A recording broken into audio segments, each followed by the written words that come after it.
This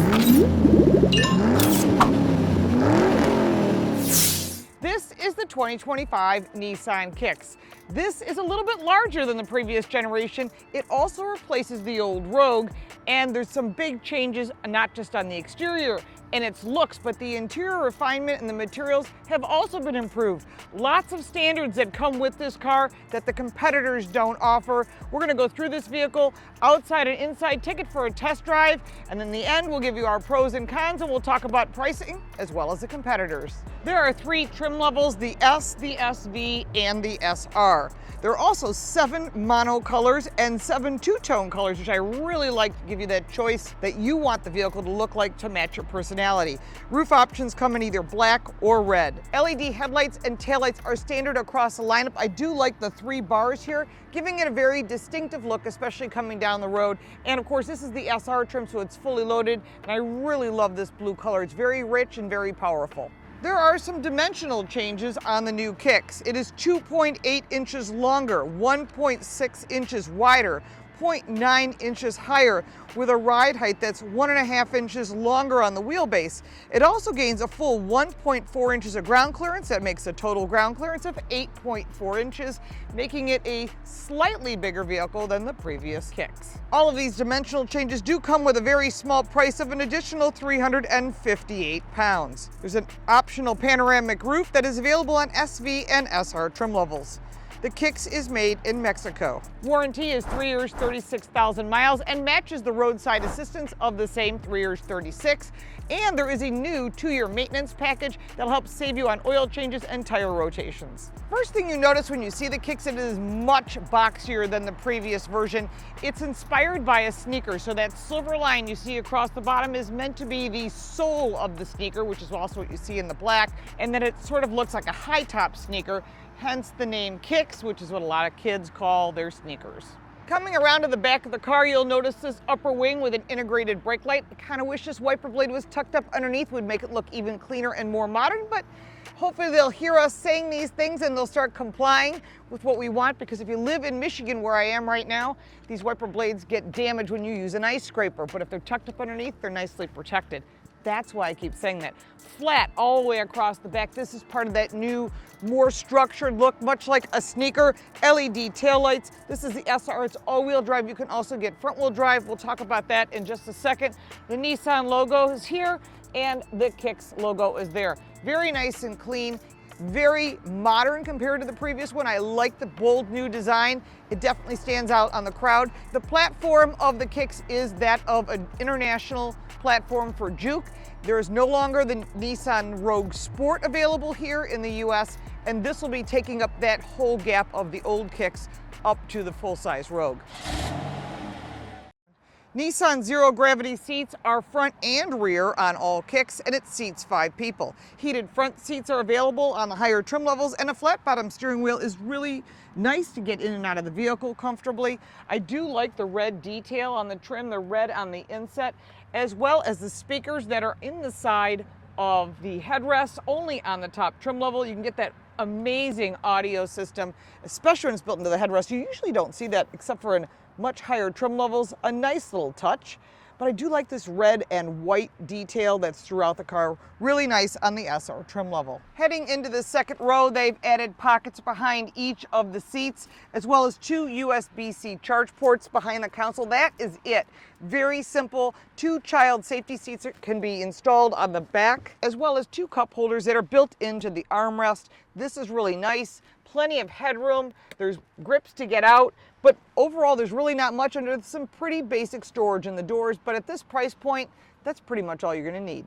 Under the hood is a new 2-liter inline 4-cylinder engine that makes 141 horsepower and 140 pound-feet of torque. That's 19 more horsepower and 26 more of torque compared to the old Kicks. Now, every Kicks comes with a CVT transmission and front-wheel drive with an optional all-wheel drive on every grade. Front-wheel drive gets 31 miles to the gallon combined, and the all-wheel drive is 30 miles to the gallon combined. It does run on regular fuel, which will help save you some money, and it rides on 16-inch tires for the base model, 17-inch for the mid-grade, and the SR rides on 19. Intelligent all-wheel drive is available, as well as improved handling and ride, as well as suspension and a quieter interior. So when you get to that center console, you'll notice that there's a Prindle. So it's a normal shift lever, which actually I like versus these electronic things that can cause problems. And then you have your drive mode button. You can go into standard, sport, or go backward, go down to eco or snow. So there are 4 different drive modes. Very easy. I do like this red detail. I think they did a fabulous job. 2 cup holders that don't cover that area very deep for those big bottles of water and coffee that we all carry. And then a very nice soft and stitched center console, which is here, really, really nice. There's a lot of new technology and interior materials that I really like. First off, I really like the materials that they're using that look like carbon fiber, but it's a soft fabric, looks good. It's nice and soft, and I think they've done a really nice job with the details. There is a dual screen setup. It's a 7-inch touchscreen on the S trim. SV and SR will get the larger 12.3-inch unit. The digital gauge cluster is 7 inches on the S, and on SV and SR they get that 12.3-inch. There's an optional panoramic roof and an ambient light bar that runs through the door panels and across the dashboard. Really nice. And on SV and higher trim levels, you'll get Apple CarPlay and Android Auto, which is wired as well as wireless. And best of all is the most beautiful Bose audio system that's built into the headrest. It's called the Personal Plus, and it allows you to balance the music for you as the driver. And I think that's one of the big factors that people want. Standard on all Nissan Kicks is the Safety Shield 360, which gives you all those safety features that we want. The forward collision warning, the blind spot detection, all the cross traffic alert, all the things you want. And then if you want to step up in the higher trim levels, you can get the ProPilot assist. And what's that really going to do for you is it's going to give you the ability for lane centering, but it also adjusts for traffic and helps you avoid collisions up to 2 cars ahead. Nissan was one of the first companies to offer these type of features, including when you're filling up your tires, how it'll beep for you. Those little things are really nice. Nissan is the first one to get us to market with that. Now, as far as safety, check with the competitors, which we'll talk about at the end. Some include some of these features, some do not, and it's really important that you know what you're buying. Of course, insurance is going to make a difference. The more safety features, the better. Now, we are on a pretty rough road, and it is much quieter on the interior. There's more insulation on the glass, more insulation on the carpeting, and all of that adds up to a quieter ride, and I think that's really important. As far as the visibility itself, nice visibility out the front. A large piece of glass that slopes downwards so you can see the roadway. People like that. They want that higher seating position, which is why they like SUVs. Also, the sills are a bit higher, but that's okay because you can still see out clearly, especially if you're in the second row. This has got a lot of pluses. I mean, I liked the Kicks before, but this is just that much more. It's no longer like just that entry-level kind of base car. They've stepped up everything with the larger screens. Now, of course, this is the SR, and it's going to have all of the goodies because that's what they always give us. But the first thing you're going to see is these flat screens. You've got your digital gauges in front of you, which are really nice. You've got the ability to adjust what you want, whether you've got the music right here. It's a pretty quick processor. It's got AM, FM, and Sirius XM. Thank you for having AM radio, Nissan. A lot of them have cut that out. You've got your phone, and of course you can adjust your climate control here. There's additional climate control down below, so it's not you're forced to use that center screen. Volume and emergency buttons and the cameras are right here. Nice around view camera as well. Of course, that's part of the safety features that you don't think about. It's standard, but you want to have that bird's eye view. Makes a really big difference. As far as the power, well, this is not a big performance motor. It's got 141 horsepower and 140 pound-feet of torque. That's more than enough for a car in this price point because really this is transportation. It's a great car. I just want to have a vehicle that does the job in style, and you will definitely get that. You get the newest technology, and safety is really important. These are all things that they've added to the system. Actually, I'm pretty impressed with how quick this processor is, considering some of the competitors are kind of slow, and you also have to buy up in a lot of cases, and you won't have to do that when it comes to the Kicks. So overall, I'm liking the looks. I like a lot of things about it. The seats are okay. I wish there was lumbar. I asked that actually in the briefing presentation. I'm like, okay, lumbar, and they said no, and I'm like, and I wish it was an engine option, either a high-performance engine option or a plug-in hybrid would be nice, or even an EV if that's what you want. You should have these choices. Remember, Nissan also sells the Leaf. They were one of the first people to come to market with an electric car, and that's also an option. If you decide you want to go electric, you can still do that. But overall, the inside of this SR is really nice. It's sporty. Just wish it was a little bit more power. When it's in sport, You think it's going to give you more power. It's not. It's going to change the shift points. It's not a magnetic suspension. It's not going to change the suspension. It's just going to have higher shift points. Really good.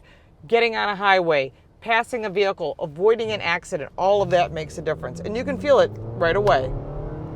You can hear the engine struggling a little bit, but remember, all the competitors are right there with it. So we're in a turn lane and we decide we want to make a U-turn. Let's give it a shot. Here we go. Oh, nice. Very nice turning radius. A pleasant surprise. Let's take a look at the cargo space for the Kicks. It's a lot more than that of the previous generation. It's 30 cubic feet of storage with the seats up. Fold down those 60/40 rear seats and you're up to 60 cubic feet of storage. I will tell you there is no spare tire, but it is available for an additional $180 if that's something that you might want. There are some pros and cons when it comes to the 2025 Nissan Kicks. I like the new look. I love the fact there's lots of colors.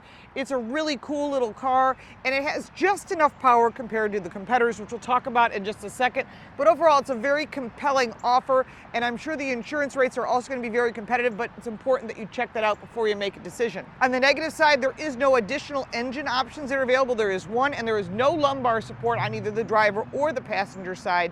And that's kind of disappointing. Their zero gravity seats are good, but it's important that you sit in all the seats depending upon who's using those, because the second row are also now zero gravity seats. There are quite a few competitors in this class, and its main competitor is the Chevy Trax. Also the Kia Soul, the Mazda CX-30, the Hyundai Kona, as well as the Honda HR-V. And I think the Kia Seltos kind of competes with this as well. So if you're cross shopping, make sure to check them all out. We've reviewed them all. There's links in the description below so you can find out all the different vehicles before you go and take it for a test drive. Now let's get to the price of the 2025 Nissan Kicks. Starting with the entry-level S at $21,830, the SV is $23,680, and the SR, which is our test vehicle, starts at $26,180.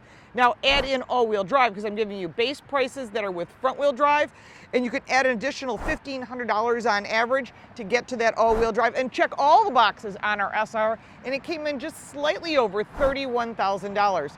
I think the entry-level price is great. That mid-grade seems to be the most popular to get the best of all the options that you want and still get very good value out of the vehicle. Overall, I'm really impressed with the Nissan Kicks. I think they did a nice job, and if you have any additional comments or questions, put them down below. Let's start the conversation. I'm happy to answer any of your questions. If you'd like to support our channel, you can buy me a cup of coffee. The link for that is down below, plus all the ways to reach me. If you got value from this video, please like and subscribe, share it with your friends, and take one for a test drive. You'll be impressed as well. Thanks so much for watching. I'm Lauren Fix.